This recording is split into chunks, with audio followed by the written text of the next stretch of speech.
acclame-le encore. Ok. Je prophétise que tout à l'heure, tu vas acclamer plus fort et plus longtemps, mais là, tu vas voir. Tu vas voir. Alléluia. Dieu est bon, n'est-ce pas? Dieu est grand. Dieu est grand. Effectivement, en fait, aujourd'hui, il est 1 an de Cieux ouverts et on a de quoi se réjouir. Elisa va rester avec moi. On va vous parler de cette année, de tout ce que le Seigneur a fait. Ça sera une occasion aussi pour ceux qui nous ont rejoints durant cette année de comprendre la vision d'Église.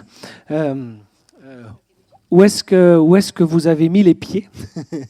Dans une belle église.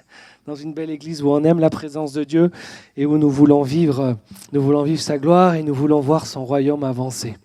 Alors, ça fait 1 an que l'église a été renommée Église Cieux ouverts. Et on a fait cet effort on a essayé de faire mémoire, hein, parce que, waouh, qu'est-ce qu'on oublie vite? Qu'est-ce qu'on oublie vite? Et quand on fait le mémoire, ah bon?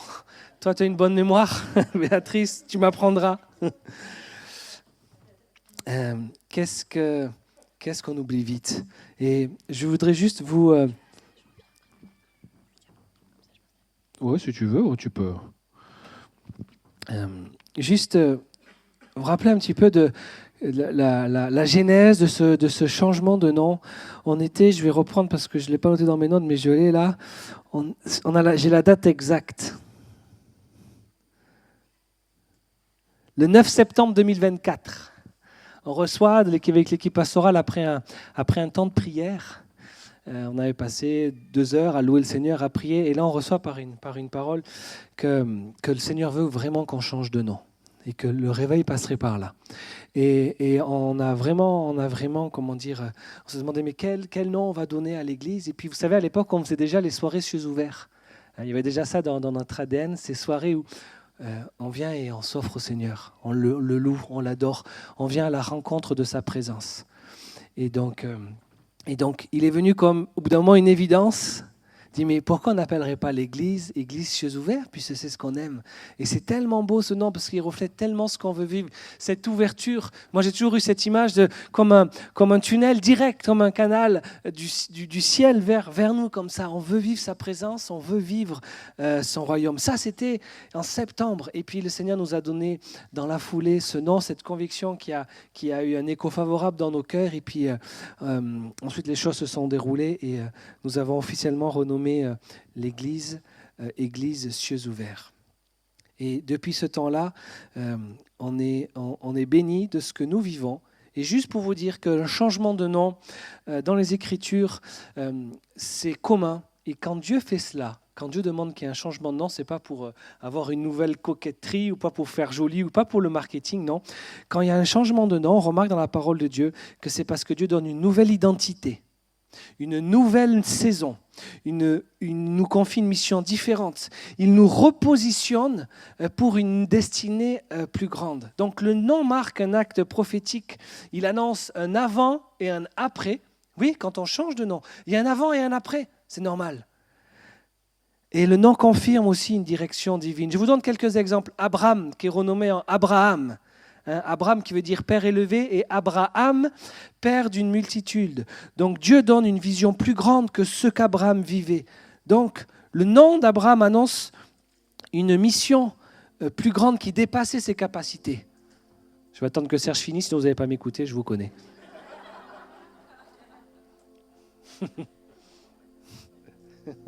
Merci. Notre belle croix est illuminée. Saraï, l'épouse d'Abraham, renommée en Sarah. Dieu élargit son influence. Avant, c'était ma princesse, Saraï, et Sarah qui devient princesse pour des peuples. Le Seigneur veut inscrire dans l'identité d'Abraham et de Sarah qu'ils seront une nation nombreuse. Donc, ils changent leur nom. Simon-Pierre, tu es Simon et tu seras appelé Céphas, Pierre. Simon, roseau, instable.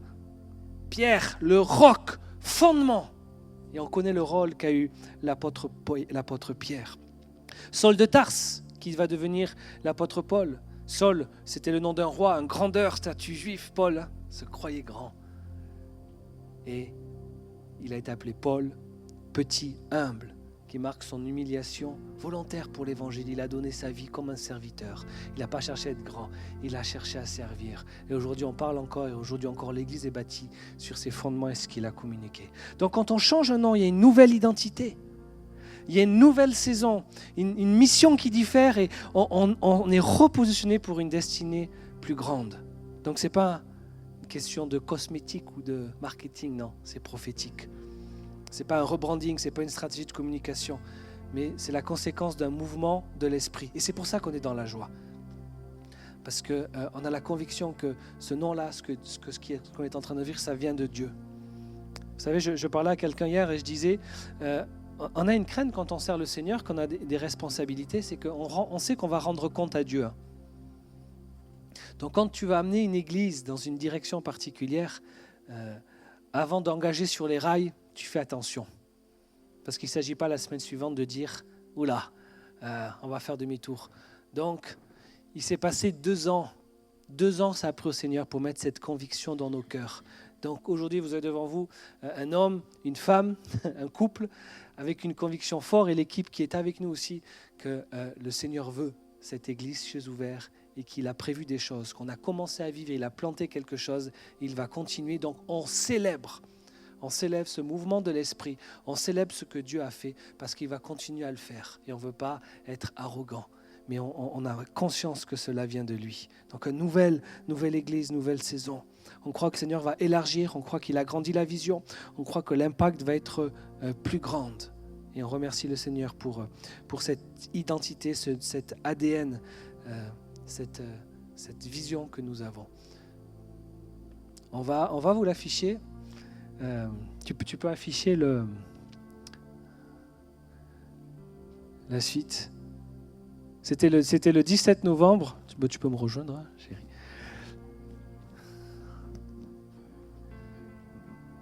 On se souvient de l'article qu'il y a eu dans le centre protestant devient l'église cieux ouverts. On ne va pas vous lire l'article. C'était le Ouest France.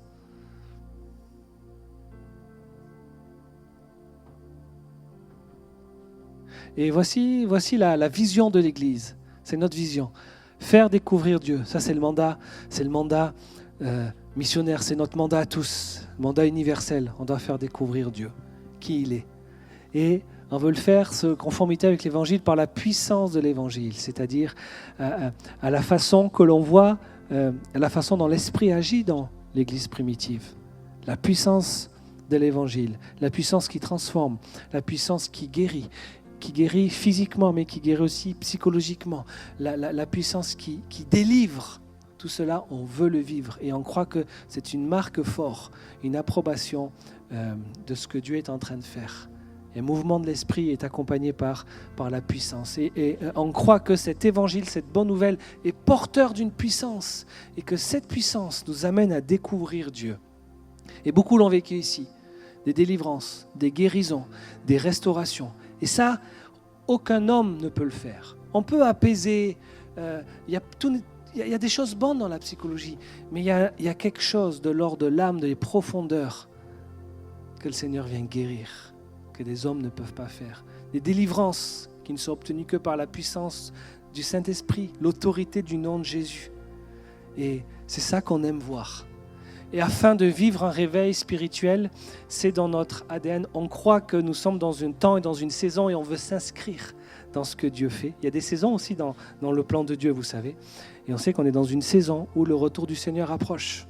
Et beaucoup, vous le sentez, vous le pressentez, vous le voyez avec les choses qui se passent dans ce monde. Le retour du Seigneur est proche. Et il y a ces promesses de réveil, où l'esprit va être relâché. Alors, à cieux ouverts, on va être au diapason de ce que Dieu est en train de faire dans le temps présent. Et on croit en ce réveil, et on croit qu'on va le vivre. On croit que certains le vivent déjà dans leur vie personnelle. On croit qu'on n'est pas encore au bout de nos surprises. Il va y avoir encore de belles choses. Moi, j'en suis convaincu. Mais c'est notre cap. On ne sera pas rassasié tant qu'on ne verra pas cette puissance du Seigneur parce qu'il est grand. Il ne change pas. Tant qu'on ne verra pas, des âmes se tourner vers lui. Donc nous prions pour que des âmes se tournent vers lui, pour que ça a été dit tout à l'heure, pour que les brebis perdues, les fils prodigues reviennent, mais aussi pour que de nouvelles personnes puissent le rencontrer. C'est notre cœur, à cieux ouverts. Et pour cela, on a identifié nos missions comme celle-là: accueillir et vivre l'unité, célébrer et cultiver la présence de Dieu, accompagner, restaurer les vies, témoigner et former des disciples. Ça, c'est la manière dont on veut atteindre cette mission-là. L'accueil et l'unité, c'est des choses qui sont importantes pour nous. On veut que chacun puisse se sentir accueilli, pas avec une étiquette, mais en tant que disciple, parce que ce qu'on veut ici, c'est former des disciples. Célébrer et cultiver la présence de Dieu. Vous le voyez, on va le voir tout à l'heure, dans les événements qu'on fait dans l'Église, cultiver la présence de Dieu, c'est important pour nous. Ce qui nous diffère d'un rassemblement qu'on peut trouver ailleurs, c'est la présence de Dieu. Sinon, on est comme n'importe quel autre groupe qui se rassemble. Il peut y avoir de la joie, il peut y avoir un bon accueil, mais s'il n'y a pas la présence de Dieu, quelle est la différence? Eh bien, la présence de Dieu, ça se cultive par la louange, par l'adoration, par notre prière, C'est pour ça que je vous encourage souvent à venir préparer pour l'élever, pour le remercier. Le Seigneur aime ça. Le Seigneur se réjouit et le Seigneur siège au milieu des louanges de son peuple. Donc cette présence de Dieu, elle est importante pour nous. On a ce cœur aussi pour accompagner et restaurer les vies. Quand vous venez ici, notre cœur, et nous on l'a vécu et puis on le vit, nous sommes, vous savez, je le dis souvent, on est tous en chantier. On est tous sur le chemin. Voilà, sur ce chemin, il y en a qui ont un peu plus d'avance que d'autres et qui peuvent aider ceux qui débutent dans la foi ou ceux qui arrivent et qui arrivent avec des blessures qui peuvent faire obstacle. Eh bien, on voit, et c'est vous vous inscrivez quand vous rentrez ici, dans ce lieu, que vous adhérez à cette vision, que vous voulez vous avancer avec nous dans la famille, cieux ouverts, et vous savez que vous avancez au sein d'une équipe qui a pour objectif d'accompagner, de restaurer les vies. Et ça se voit dans les événements de prière que l'on fait, on va en parler tout à l'heure. Et enfin, témoigner et former des disciples. On vous encourage à témoigner. Vous me voyez le faire le dimanche. Je l'ai fait encore ce matin. Mais par-dessus tout, on veut former des disciples. Pourquoi ? Parce qu'on veut envoyer. Vous connaissez notre cœur pour l'Église. On ne le voit pas comme quelque chose qui est fermé, et plutôt quelque chose qui est ouvert. Imaginez qu'il n'y a pas de vitre. Voilà, c'est ouvert pour venir. On se réjouit ensemble. Mais la vie chrétienne, elle ne se passe pas 2 heures le dimanche matin. Là, elle se passe à l'extérieur. On vient se réjouir ensemble, se ressourcer, être au bénéfice de l'Église, des ministères, pour ensuite aller importer le royaume là où on est. C'est notre cœur et pour ça, il faut former des disciples pour les envoyer. Et donc, on bâtit tout ça depuis 1 an. Est-ce qu'on a encore à progresser ? Bien sûr. Est-ce qu'on a atteint le bout ? Pas du tout. C'est une vision, c'est le cap. Mais voici ce qui guide ce que nous faisons dans cette Église. Et les valeurs qui sont importantes pour nous sont l'accueil, l'unité, l'honneur, l'humilité, l'adoration, l'excellence et le témoignage. Ce sont des choses, on ne dit pas qu'on est les meilleurs dans cela, on dit que ce sont des valeurs qu'on veut cultiver et améliorer. On croit que le Seigneur nous accueille et donc ce sont des valeurs du royaume, l'accueil. Qu'on est tous impliqués quand une nouvelle personne arrive ici, d'être bienveillant, d'être dans l'accueil, que la personne se sente bien quand elle arrive, parce qu'on croit que quand on vient vers le Seigneur, il nous accueille pour qu'on se sente bien. L'unité, vous connaissez notre cœur par rapport à l'unité, on est ensemble dans cette vision-là.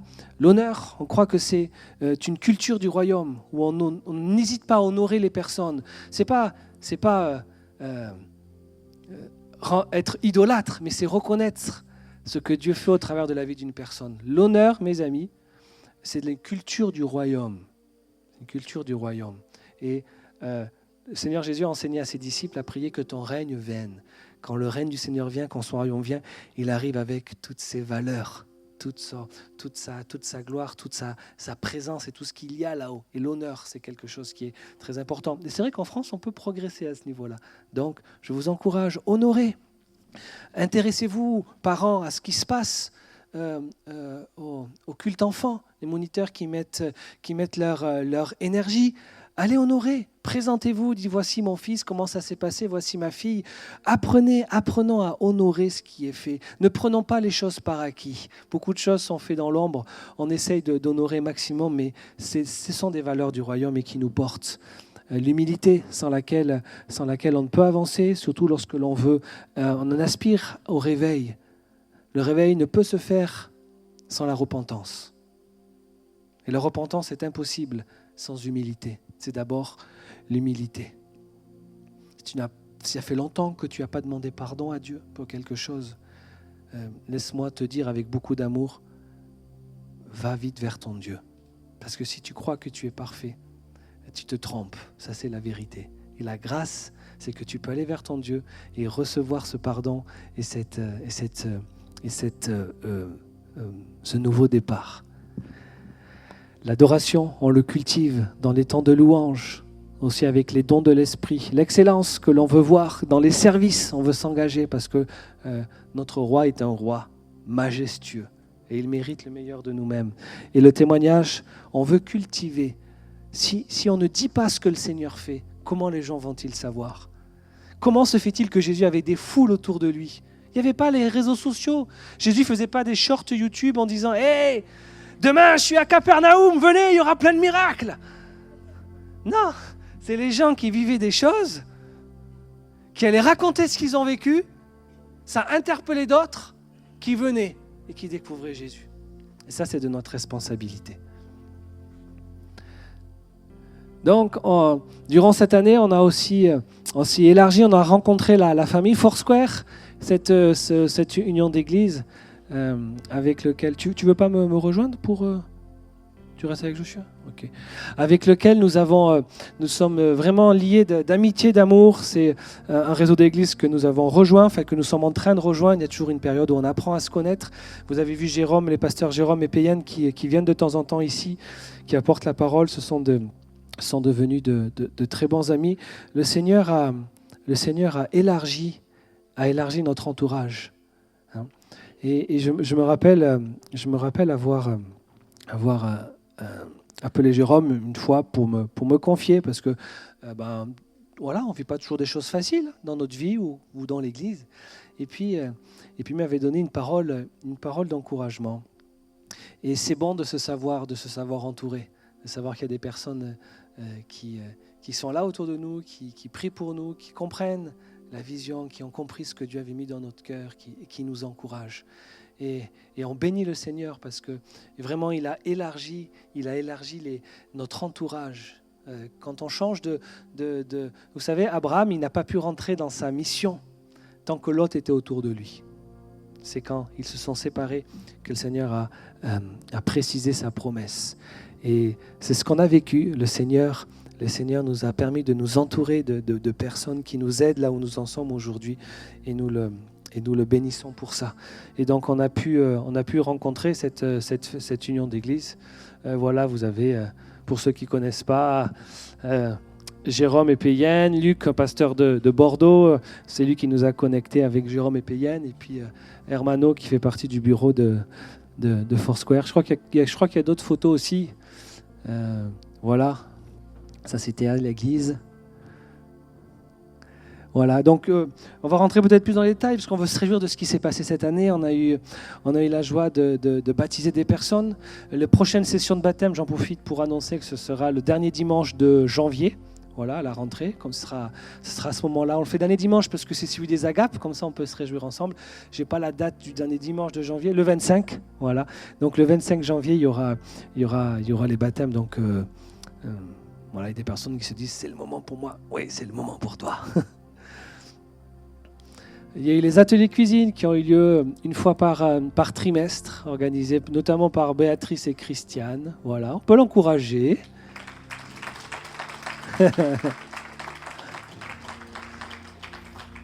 La célébration de Noël qui a impliqué tous les enfants, les moniteurs. Il y a une belle fête qui a été faite, c'était il y a 1 an déjà, ça passe vite.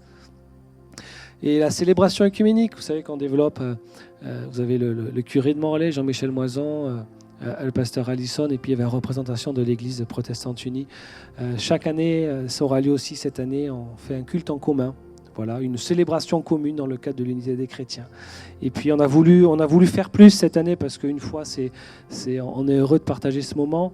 Il y a eu la bénédiction d'enfants. Ils sont où les parents, les jeunes parents? Il est où Princeton? Il doit être avec sa chère et tendre qui s'occupe des enfants, donc on les bénit. Il y avait, je sais peut-être pas l'autre photo, peut-être elle vient après. Ah oui, c'est dans l'autre chronologique, je pense. Voilà, on a eu des rencontres avec les jeunes qu'on a repris récemment aussi. Formation, les fondements de la foi qui a eu lieu en début d'année. Et vous allez voir comment le Seigneur nous amène en profondeur. Il y avait une vingtaine de personnes qui étaient là.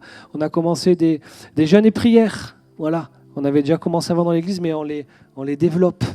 Et toujours dans cette dimension d'accompagner, de restaurer les vies pour nous rendre libres. On croit que c'est un sujet qui nous tient à cœur, cette libération. Et on a eu chemin de liberté. Et ça, je veux vraiment, vraiment rendre gloire à Dieu. Vous savez, cieux ouverts. Cieux ouverts, c'est quelque chose. Un jour, j'ai dû accepter le fait qu'il fallait que je lâche une certaine, la pression, parce que à chaque fois que le Seigneur nous poussait à faire, c'était des choses nouvelles. Et moi, j'étais là, mais Seigneur, comment on fait? Qu'est-ce qu'on fait? Comment on fait? Parce que forcément, le Seigneur veut nous amener de gloire en gloire, donc il nous amène à faire des choses nouvelles. Et c'est inconfortable parfois. C'est inconfortable, surtout quand tu veux amener l'Église dans quelque chose de nouveau. Eh bien, on a fait 3 soirées Chemin de Liberté où on a prié pour les liens générationnels, les liens de péché, les liens d'âme. Et il y a eu un fruit incroyable. Il y a eu, je crois, cette soirée-là, de mémoire, une quinzaine de délivrances. Des personnes c'était vraiment une soirée très, très forte. On a vu la gloire et la puissance de Dieu. C'était pour ça qu'on avait fait ce jeûne, d'ailleurs. Et on était heureux de voir que le Seigneur agissait encore et qu'il délivrait. Et si ce genre de soirée-là, ça change les vies, parce que beaucoup peuvent témoigner d'un avant et d'un après quand le Seigneur arrive et délivre, n'est-ce pas? Et là, on peut vraiment rendre gloire à Dieu, parce que humainement, il n'y a rien qu'on puisse faire. Quand tu vois un esprit chassé comme Jésus le faisait dans les évangiles, et beaucoup, je crois, ici ont été témoins de cela, on voit la puissance de Dieu. Aucun homme, aucune femme n'est capable de ça. Nous sommes des instruments que le Seigneur utilise, à qui il délègue une autorité. Mais toute gloire lui revient parce que nous sommes impuissants sans lui, face à toutes ces choses. Donc quand on le voit agir, moi, des personnes qu'on accompagnait, tu peux leur dire tout ce que tu veux. Il y a besoin de la puissance du Seigneur et de l'autorité qui chasse un esprit. Et je bénis le Seigneur. Je bénis le Seigneur parce que sinon les vies restent bloquées. Je bénis le Seigneur pour ce qu'il est en train de faire. C'était 3 soirées où on l'a vu agir et vraiment, ça restera marqué dans ma mémoire ces moments-là, dans ce qu'on a vécu tous ensemble. On a fait la fête de la résurrection, on a voulu développer les relations. Alors, on sait très bien qu'à Pâques, chacun on a nos coutumes avec les différentes églises, mais un dimanche après-midi, voilà, et certainement, je ne sais pas comment le Seigneur conduira, mais c'était un bon moment où le prêtre Jean était venu apporter la parole. On avait vécu un moment détendu et dans la joie ensemble pour célébrer la résurrection de notre Seigneur Jésus ensemble. La marche pour Jésus, ça c'est quelque chose aussi. Oui, on peut remercier, on peut acclamer le Seigneur. Le Seigneur nous a mis à cœur de lancer la marche pour Jésus. Ça fait partie des projets où quand tu regardes le Seigneur, tu dis, mais Seigneur, non, prends quelqu'un d'autre s'il te plaît. Je vous assure. Et on est heureux que le Seigneur nous ait choisis. Ça correspond à notre vision aussi, de vivre un réveil. Et je le dis, alors il y a des personnes qui se sont engagées, bien sûr, c'était notre objectif. C'était pas que l'Église de porter ce projet, et puis on a d'autres chrétiens de différentes églises, de communautés, de confessions qui se sont joints à l'organisation, mais quand même le projet a été porté en grande partie par l'Église et par l'investissement de beaucoup, et pour tout cela vous pouvez être fiers de ce qui a été fait, parce que ça a rassemblé 550 chrétiens dans la ville de Brest, de différentes églises. Des églises qui ne se parlaient pas, eh bien, il y a eu ce rassemblement qui a été fait par cette œuvre-là, et ça, c'est magnifique. À refaire ? Ouais, c'est prévu. Mais ça, comprenez que c'est un fruit de cieux ouverts aussi. Okay ? On comprend que la gloire revient à Dieu, n'est-ce pas ? Mais on comprend comment Dieu nous utilise aussi pour l'avancement de son royaume. C'est notre cœur. On déborde de l'Église. On déborde de l'Église et on cherche les intérêts de son royaume. À la suite de cette marche, nous avions eu, je crois que c'était vendredi, la soirée cieux ouverts. Donc 6 jours après, une dame est venue avec sa canne. Écoutez bien, parce qu'elle avait rencontré, c'était Victor qui l'avait invité et Marité. Victor et Marité. Et oui. Et donc du coup, elle est venue à cette soirée cieux ouverts, ce temps de louange, d'adoration. À la fin, on était tous ici, là, on faisait un cercle, tout le monde priait en langue, c'était un beau temps dans l'esprit. Et je vois la dame qui commence à... Mais puis, tu entends une voix qui dit, mais qu'est-ce qui se passe? Je ne sais plus trop ce qu'elle a dit, mais je suis guérie. Et puis là, elle commence à dire, mais j'ai plus mal au genou, j'ai plus mal au genou. Et je lui demande le micro, je dis, mais raconte-nous qu'est-ce qui se passe. Ça faisait plusieurs années qu'elle avait des douleurs au genou parce qu'elle avait un accident dans son métier. Elle devait se faire opérer, le rendez-vous était prévu. Elle marchait depuis plusieurs années avec sa canne. Elle est partie sans sa canne. Je veux vraiment qu'on se rende compte de ce que Dieu a fait. On n'a pas imposé les mains. C'est le Seigneur lui-même qui est venu dans sa grâce. Elle est repartie sans sa canne. Elle ne pouvait pas marcher, elle n'en revenait pas. Il y avait sa fille et son petit-fils qui ont témoigné. Et on voit les prémices de choses. Il faut célébrer, il ne faut pas oublier. Il ne faut pas se dire, ah bon, c'est vraiment... Qui était là? Qui était là? Levez la main. Qui était témoin? Regardez les témoins. Je mens ou je mens pas? Une personne est venue avec une canne, elle a témoigné qu'elle est repartie sans sa canne. Est-ce qu'on n'a pas envie de remercier le Seigneur pour ce qu'il fait? C'est incroyable. Il faut le glorifier. Il faut le glorifier. Donc, on a été heureux. Il y a eu la fête de l'été, la 2e édition, qui a permis à l'église de rayonner. Voilà. C'était un bon moment de communion fraternelle également. Et ensuite a démarré l'école du disciple aussi, toujours dans cet objectif de former des disciples. Et là aussi, ça a été vraiment une impulsion du Seigneur. Ça a pris on a eu une formation effectivement que j'ai donnée en début d'année, mais là, ça a pris une autre tournure. Et par applaudissement, qui est béni de cette formation et qui reçoit? Voilà. On remercie le Seigneur. Ce qu'il fait, c'est beau. Je peux vous dire qu'il conduit les choses. Hein. Et ce qu'on cherche à faire, on n'est pas parfait, mais c'est notre cœur. Seigneur, qu'est-ce que tu veux? Et Seigneur, qu'est-ce que tu veux qu'on fasse? Comment tu veux qu'on le fasse? Et quand on a cette disposition de cœur, le Seigneur parle, et quand on est dans ce qu'il fait, on voit des fruits. Et il y a de beaux fruits. De cette école de disciples, il va y en avoir. Il va y en avoir d'autres encore, mais notre cœur, notre désir, c'est de voir des personnes. Il y a plusieurs étapes dans la vie d'une église. Hein, vous savez, on arrive souvent, on passe par la case hôpital. On est restauré, guéri. On ne passe pas direct en étant sur les premières lignes. Hein, non, hôpital, on laisse le Seigneur nous guérir, nous restaurer, nous délivrer, nos bénéfices des ministères que le Seigneur a donnés dans l'église. Ensuite, on se forme. Et ensuite, on revêt l'habit de guerrier. Et le Seigneur nous envoie sur le champ de bataille pour faire avancer son royaume. Parce qu'il a besoin de personnes qui se lèvent avec courage pour dire, Seigneur, je fais avancer ton royaume. J'en suis de ceux qui veulent marcher dans le réveil que tu fais. Donc vraiment, je rends gloire à Dieu pour ce qu'il fait. On a eu aussi, pour la première fois cette année, et je bénis Dieu aussi, une soirée de prière pour les malades. Voilà, on n'a pas appelé ça soirée de guérison. On veut être sage par rapport aux autorités. On ne veut pas être prétentieux non plus. Donc on a fait une soirée de prière pour les malades. Et on a envie de garder ce rythme d'un événement par mois. Vous avez vu que les choses se sont accélérées. Quand on a fait tout ça, je dis, mais en fait, on en a fait des choses cette année quand même. Ouh, je suis en vacances la semaine prochaine. Je vais bien profiter de ces petites vacances, je vous le dis. Mais c'est beau. Et on vous encourage. On met beaucoup d'énergie dans l'œuvre. Et on est là pour servir. Et on espère vous inspirer, vous donner envie, vous aussi, de servir le Seigneur. Il y a un temps, c'est vrai, où on reçoit d'abord. On est encouragé, voilà. Et à un moment donné, on va vous pousser par derrière. On va dire, maintenant, c'est toi qui vas faire. Ok ? Si vous comptez sur nous pour tout faire, vous avez mal compris. Hein. Vous avez mal compris. Il y a un temps pour tout, mais servez le Seigneur. C'est comme ça qu'on grandit. Il y a des défis, il y a des challenges. C'est comme ça qu'on apprend aussi. C'est comme ça qu'on fait des erreurs, mais on apprend. On est dans l'amour, on comprend qu'on passe tous par là.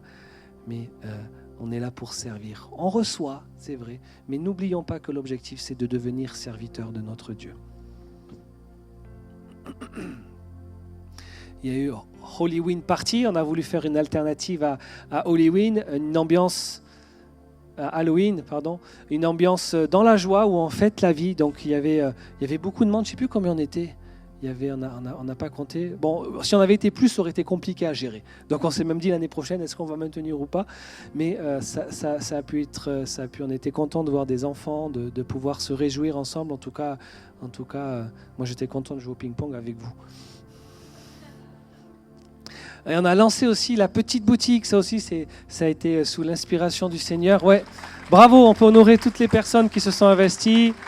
Sylvie, Emmanuel, en grande partie, et puis toutes les personnes qui sont venues aider, que ce soit pour le bricolage, que ce soit pour le repassage. Voilà, il y a eu beaucoup de personnes qui sont venues aider. Et on est heureux parce que ça a apporté une visibilité. On a reçu une lettre de Sandrine Lefleur, la députée, pour remercier de l'initiative, les contacts avec les journaux qui étaient bloqués lorsqu'on faisait des événements œcuméniques.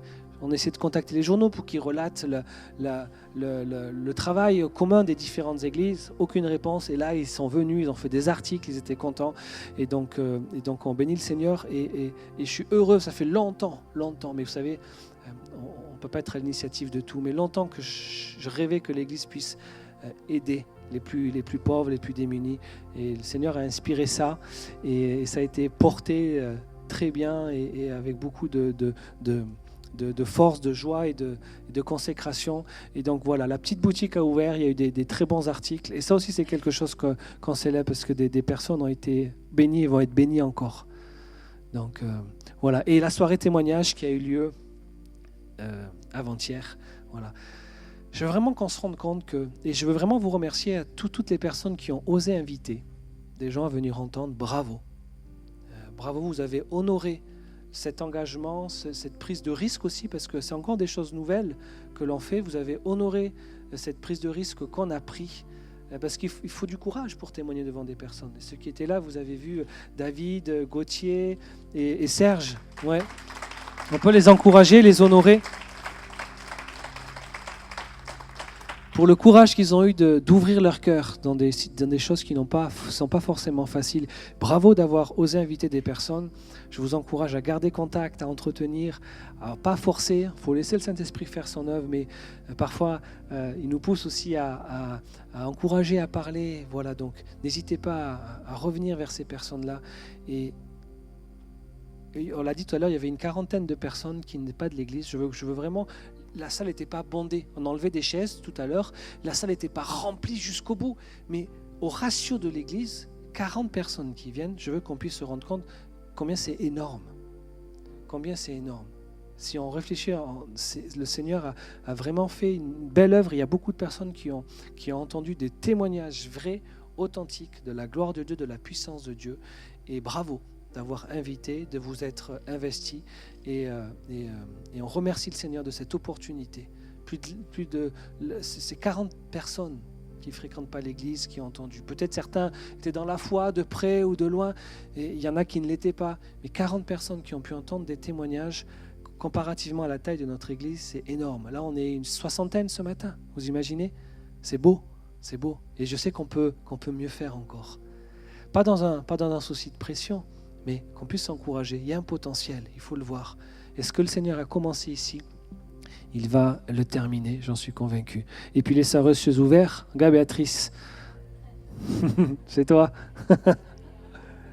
Devant la croix, si, c'est toi.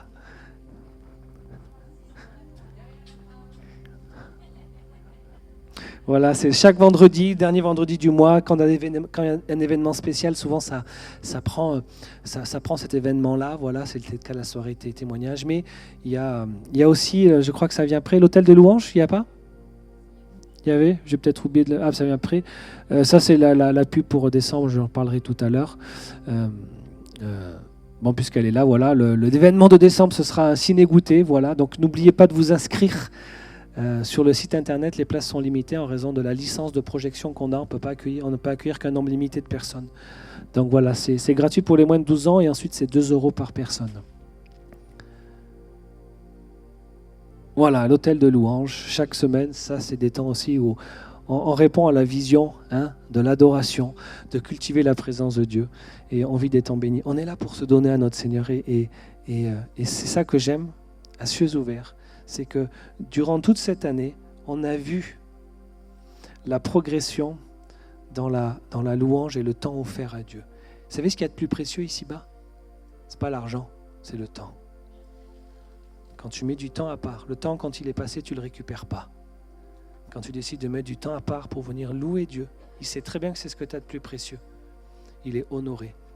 Et je suis heureux qu'il y ait au moins une fois par semaine ce temps-là où pendant 1h, 1h15, on est là à le louer, à l'adorer, à rechercher sa présence. J'imagine que le Seigneur Vous savez que l'amour de Dieu pour nous est tellement immense. Il cherche les adorateurs. Et je vois, et nous voyons cette dimension grandir dans l'Église. Et nous bénissons le Seigneur pour ça. Et nous vous encourageons à grandir encore dans la louange et l'adoration.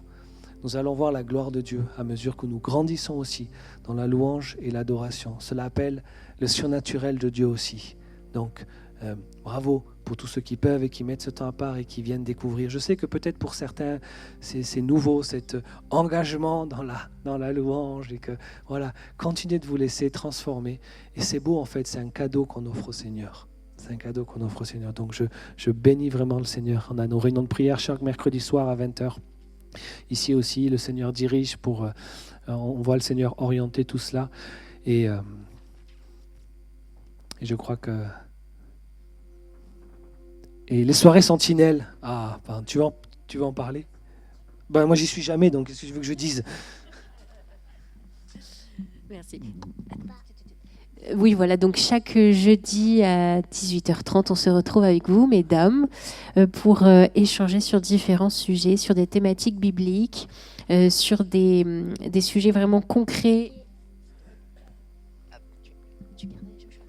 Sur des sujets concrets et sur des défis aussi qu'on peut vivre. Et donc, voilà, j'ose espérer que ça vous bénit et que nos échanges, il y a eu des témoignages aussi la dernière fois. On a passé vraiment 3 heures ensemble. Chacune a partagé des témoignages de ce que Dieu avait fait dans nos vies. Et là encore, c'était merveilleux. Ça nous encourage les unes les autres. Ça permet de voir aussi quels sont les besoins dans la prière pour se soutenir, pour être ce terme que j'aime beaucoup, sentinelle. Ça veut dire celle qui veille, celle qui prie, celle qui déclare, celle qui n'abandonne pas, celle qui observe, qui guette et qui ne lâche rien et qui fait partie de l'armée céleste. Voilà pour sentinelle.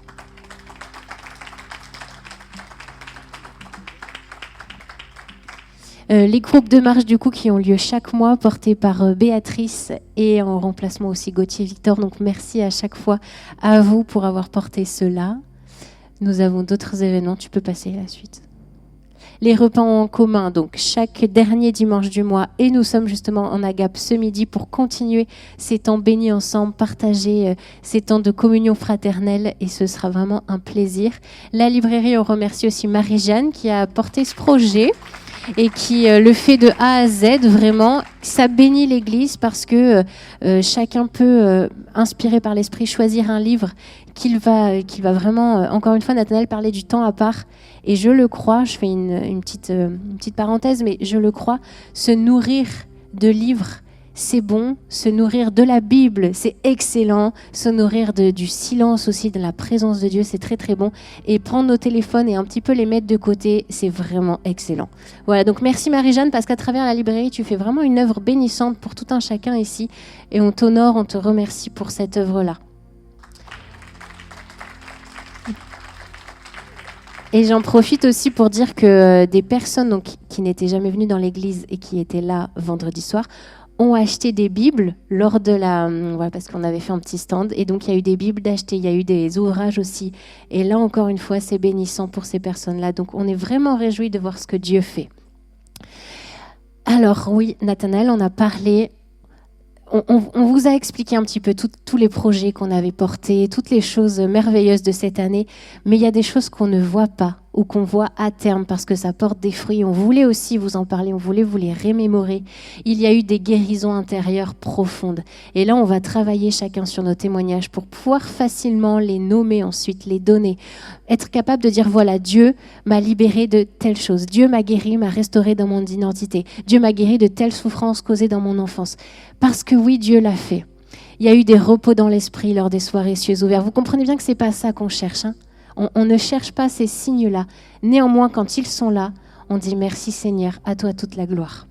Il y a des délivrances, il y a eu des conversions encore cette année, des témoignages, on l'a dit, des disciples en devenir qui se lèvent et qui veulent marcher avec le Seigneur de gloire en gloire, c'est merveilleux, de l'engagement et encore de la repentance nécessaire pour vivre le réveil, on vous le dit, de la consécration, de l'adoration, on en parlait lors des hôtels de louange, des prophéties qui ont été données. Est-ce que tu as les quelques prophéties que tu voulais rappeler peut-être ? Tu regarderas.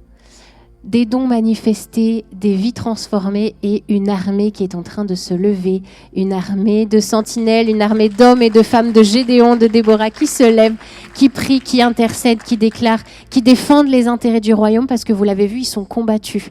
C'est pas nous, c'est pas Elisa, Nathanaël qui sommes combattus, c'est pas l'église Cieux ouverts qui est combattue, ce sont les intérêts du royaume qui sont combattus et nous sommes là pour défendre les intérêts du royaume. Voilà. Donc une armée qui est là, qui est en position et qui défend quand ça ne va pas. La gloire de Dieu manifestée. Ah oui, le Saint-Esprit. Notre Saint-Esprit, bon, je l'aime beaucoup. Chéri, j'allais dire le Saint-Esprit chéri. Voilà. Merci au Saint-Esprit pour son amour qui découle. Je ne sais pas si vous l'avez vu, cet amour grandir au fur et à mesure des années pour ceux qui sont là depuis 3 à 4 ans. On voit l'amour qui grandit, un amour plus pur, plus sincère, qui ne juge pas, qui est bienveillant. Ça, c'est l'amour de Dieu, la fidélité, la puissance du Saint-Esprit que nous avons expérimenté, mais à la fois sa douceur, sa sensibilité. On remercie le Saint-Esprit parce qu'il a diffusé ici à Cieux ouverts la volonté qui était alignée à celle du Père. Et vous savez, tous ces projets-là, on ne les a pas pondus par nous-mêmes. On s'est mis devant le Seigneur systématiquement, savoir ce qu'il voulait. C'est lui qui donnait par des rêves, des songes, par des paroles, par des encouragements. Il confirmait ci et là. Et on sait qu'on est dans la volonté de Dieu parce que l'Esprit Saint nous pousse à faire des choses alignées à la volonté du Père. Et il a transformé encore et sa gloire a été manifestée en ce lieu. Donc je crois qu'on peut vraiment applaudir, mais par amour, le Saint-Esprit pour tout ce qu'il a fait encore cette année et qu'il va continuer de faire sur la fin 2025 et 2026 et encore les années qui vont suivre. La suite, c'est l'Esprit Saint qui l'écrit. Le Seigneur nous a placés, nous a mis en autorité, entre guillemets, sur cette église, mais elle ne nous appartient pas. Vous le savez, on vous le dit beaucoup, on a rendu cette église à Dieu et nous sommes juste ses serviteurs pour le temps qu'il nous donne ici. Mais cette église appartient à Dieu et le Saint-Esprit en est l'auteur. Il fait ce que bon lui semble. Et ça, c'est toute notre joie, en fait, elle est située là. C'est que ce n'est pas une église qui est à nous. Si Dieu nous dit, dans quelque temps, allez, à travers le monde, j'en sais rien. Faites de toutes les nations des disciples, mais les enfants, je ne vous veux plus à Morlaix, je vous veux ailleurs. Les amis, nous devrons obéir à ce que Dieu voudra. Et vous aurez d'autres personnes, etc. Évidemment, c'est pas ce qui va se passer dans les prochaines années, quoique. Mais en tout cas, ce que je veux dire par là, c'est qu'on aime profondément cette église, mais on est conscient que c'est l'œuvre de Dieu. Et on ne s'amuse pas avec l'œuvre de Dieu et on n'est pas là, c'est notre église, c'est notre bébé, c'est nous qui le faisons grandir, etc. C'est vraiment, elle appartient au Saint-Esprit, à notre Dieu. Et pour finir, je voulais rappeler, il y a une place pour toi. Peut-être toi qui nous visites, il y a une place pour toi en ce lieu. En tout cas, c'est notre cœur. Vous l'avez compris, Cieux ouverts s'appelle ouvert aussi, parce qu'on est ouvert à tout à chacun, peu importe l'arrière-plan, peu importe les souffrances, peu importe là d'où tu viens. Il y a une place pour toi. Voilà, je crois que j'ai terminé. Et ce qu'on vous dit par rapport à l'Église, c'est vrai qu'on a vraiment cette conscience qu'on ne peut pas voler ce qui appartient au Seigneur. Donc, c'est cette tension entre s'investir assez, parce qu'on vous aime, parce que c'est notre appel, mais pas s'approprier ce qui appartient à Dieu. Et c'est cet équilibre. Et je sais que je profite pour vous rappeler, pour vous dire, avant même que ce nom apparaisse, Église Cieux ouverts, je me rappelle 2 pasteurs. Pour au même moment, un homme, une femme, à quelques mois de décalage, nous avaient encouragés alors qu'ils ne savaient pas, nous-mêmes nous ne savions pas ce que nous allons vivre, ce qu'allait être l'Église. Il m'avait dit, Lisa n'était pas là avec moi, je l'ai rapporté, mais du coup il nous avait dit, garde, le Seigneur va te donner une vision, garde la vision et protège-la. Donc j'ai cette conscience que bien que notre temps ici, c'est celui du Seigneur, il nous porte aussi, on est garant de s'assurer que ce qu'il veut diffuser ici, ce soit diffusé. Et ça, c'est notre rôle. Et ça, je le prends très au sérieux parce que je sais que je vais lui rendre des comptes après. Et oui, et on a un peu la crainte du Seigneur, quoi. Et donc, il y a cette vision-là, Cieux ouverts, on en a la conviction parce que ça a mis 2 ans à s'inscrire dans nos cœurs. Et quand je vous dis, on fait de notre mieux. Quand on dit que l'Église au Saint-Esprit, on n'a pas de prétention, on reste humain, on fait de notre mieux. Mais c'est notre cœur. C'est vraiment notre cœur. Voilà. Et je voudrais vous partager un verset, quelques versets dans Ésaïe qui me parlent pour notre Église. C'est dans Ésaïe 43, et on va lire à partir du verset 18.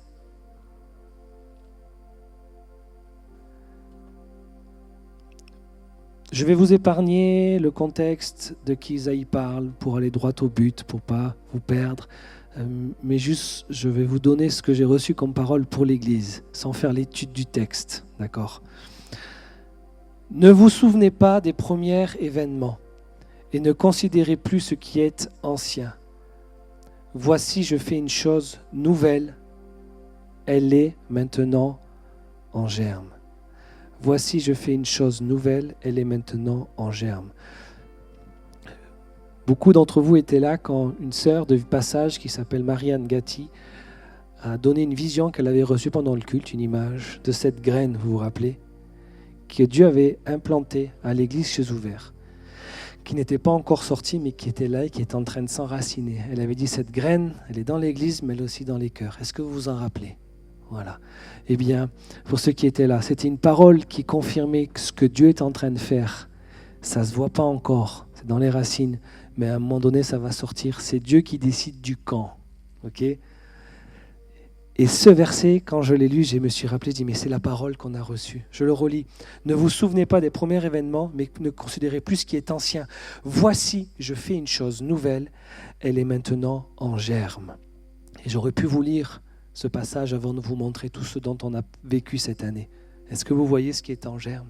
Est-ce que vous voyez, moi je vois au travers des événements, on se rôde dans l'organisation, on apprend aussi à organiser ces événements, à se mettre devant le Seigneur dans la prière, à jeûner, tout ça. On est en apprentissage parce que le Seigneur nous prépare, parce qu'il y a une graine qui est en germe. Il continue. Ne la reconnaîtrez-vous pas ? Est-ce que vous ne la voyez pas ? Et c'était le but aujourd'hui, de voir ce que le Seigneur est en train de faire et de le glorifier. Ne la reconnaîtrez-vous pas ? Et voici ce que le Seigneur est capable de faire. Je mettrai un chemin dans le désert. Là, vous pensez que c'est impossible, je suis capable de le faire. Et des fleuves dans la terre aride. Les animaux des champs me glorifieront, les chacals et les autruches, car j'aurai mis des eaux dans le désert, des fleuves dans la terre aride, pour abreuver mon peuple, mon élu, le peuple que je me suis formé, publiera mes louanges. Amen. Et cette promesse, je le crois, elle est pour nous et pour la suite de l'Église, de ce que le Seigneur va continuer de faire. Le Seigneur nous conduit, je crois, dans des chemins nouveaux, de gloire en gloire. Et ce ne serait pas de gloire en gloire si on connaissait là où il nous amène. C'est de gloire en gloire parce que c'est des choses nouvelles que l'on vit, qu'on expérimente. Donc je veux vous encourager, restons ouverts, attachons notre cœur à l'Esprit de Dieu, qui est celui qui dirige son Église. Et notre responsabilité, c'est de nous laisser conduire par lui, parce qu'on peut freiner son œuvre. Et donc c'est un appel à nos cœurs de développer cette intimité, cette relation avec lui. Soyons prudents, soyons vigilants, craignons le Seigneur. Craignons le Seigneur. Mais je veux nous encourager. C'est un Dieu de mouvement. Il avance, il construit, il restaure et il ouvre des portes nouvelles. Et beaucoup de choses vont se faire maintenant, vont continuer à se faire, j'en suis convaincu. Le meilleur est à venir. Dieu va continuer de nous surprendre, nous faire passer par des chemins qu'on ne connaît pas encore, puisque c'est de gloire en gloire. Il va, je suis convaincu, ouvrir des portes dans l'impossible, nous donner des choses nouvelles aussi. Et je crois que c'est ce message pour nous aujourd'hui. Je veux relire, tu peux remettre les versets 18 et 19. Ne vous souvenez pas des premiers événements et ne considérez plus ce qui est ancien. Voici, je fais une chose nouvelle. Elle est maintenant en germe. Ne la reconnaîtrez-vous pas ? Je mettrai un chemin dans le désert et des fleuves dans la terre aride. Et je terminerai par vous signaler un verset qui nous a été donné à plusieurs reprises, il y a 3-4 ans. Le Seigneur nous a dit, à travers de plusieurs personnes, 2 ou 3, à des moments différents, Agé 2:9. Ce sont des promesses que le Seigneur a données à l'Église et que je vous renvoie. La gloire de cette dernière maison sera plus grande que la première, dit l'Éternel des armées. Et c'est dans ce lieu que je donnerai la paix, dit l'Éternel des armées. Différentes personnes sont venues confirmer. Ils ne savaient pas que d'autres nous l'avaient dit. Ces paroles pour l'Église cieux ouverts. Et juste une dernière parole, il y a eu effectivement des paroles prophétiques qui ont été données, qui ont été confirmées, mais je veux peut-être en donner une, et je la rappelle, peut-être certains vous allez vous en rappeler, mais quand on n'est pas habitué aux paroles, on croit que c'est juste quelqu'un qui dit quelque chose, et le Seigneur nous apprend aussi à être attentif aux paroles qu'il donne au travers des prophéties, parce que c'est Dieu qui parle, et donc on veut être attentif. Il nous a donné cette image d'un volcan qui déborde, vous savez, comme la lave qui coule et qui se répand partout. Et on a compris que c'est ce que le Seigneur voulait faire avec l'Église cieux ouverts, ce débordement d'amour, de grâce, de la vie de l'Esprit qui se répand et qui coule en dehors des murs de l'Église et qui se répand. Et on s'y attache parce qu'on ne le voit pas encore. On commence à le voir, il y a des choses qui se passent, mais ça va arriver. Croyez-le, le projet du Seigneur, c'est de continuer de nous équiper pour ce qui arrive, de nous former. Il aime, écoutez-moi bien, il aime être loué et adoré. Ça, on va le protéger. Il aime être loué et adoré parce qu'il est dans un monde où il est forcément, constamment rejeté, méprisé. Et à cieux ouverts, on met un point d'honneur à la louange, à l'adoration, parce qu'on sait que ça lui fait plaisir et qu'il se réjouit d'avoir un groupe de chrétiens, ses enfants, ses disciples qui se rassemblent pour lui dire on vient là juste pour t'élever. Et ça, vous savez, c'est l'atmosphère du royaume. Là-haut, si Dieu nous prend, vous regardez dans l'Apocalypse, il y a des anges, il y a des personnes, des êtres constamment en train de le louer, en train de l'adorer parce qu'il est Dieu. Amen, ça vous encourage? Alléluia. Est-ce qu'on peut, s'il vous plaît, je vais vous demander un effort, mais vous allez le faire pour notre Seigneur Jésus. On va l'acclamer. Mais attendez, on ne va pas l'acclamer 10 secondes. On va l'acclamer longtemps. Et si tu ne sais pas pourquoi l'acclamer, si tout ça, ça ne t'a pas suffi, moi ça m'a suffi. Pense à la vie qu'il t'a donnée après là-haut. Il est venu mourir pour toi. On est capable d'acclamer pendant plusieurs minutes à la fin d'un spectacle et on est trop faible pour acclamer notre Seigneur Jésus. Alors je vous le demande aujourd'hui, on va acclamer le Seigneur Jésus suffisamment longtemps pour le remercier de tout ce qu'il a fait et par la foi le remercier de tout ce qu'il va continuer à faire. Alors Seigneur Jésus, nous te remercions et nous te bénissons. Tu es notre Dieu, notre Sauveur et nous reconnaissons tes œuvres et reçois notre acclamation et notre louange. Est-ce qu'on peut se lever ?